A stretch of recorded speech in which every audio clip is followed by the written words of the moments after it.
acabou de estragar a fantasia, não tá prestando mais. Ele falou que não foi ele, mas foi ele sim, porque só ele que usa essa fantasia do alienígena. Foi o Lourenço. Então vamos ver aí, gente, se tá funcionando. Eu comprei até essas pilhas novas, olha, pra ver se eram as pilhas. Vamos ver, tomara que sejam as pilhas que não estejam funcionando. Ai, meu Deus. Meu Deus do céu, tá todo murcho, coitado.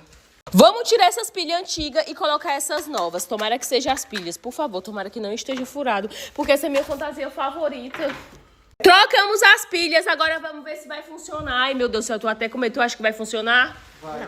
Não, tem eu. É impressão minha ou tá enchendo? Gente, será que tá enchendo? Olha isso. Tu acha que tá enchendo? Não tá enchendo?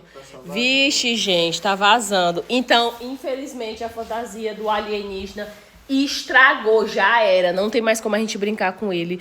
Vai na paz, irmão. Fica com... Tá enchendo, Juliana. Tá enchendo?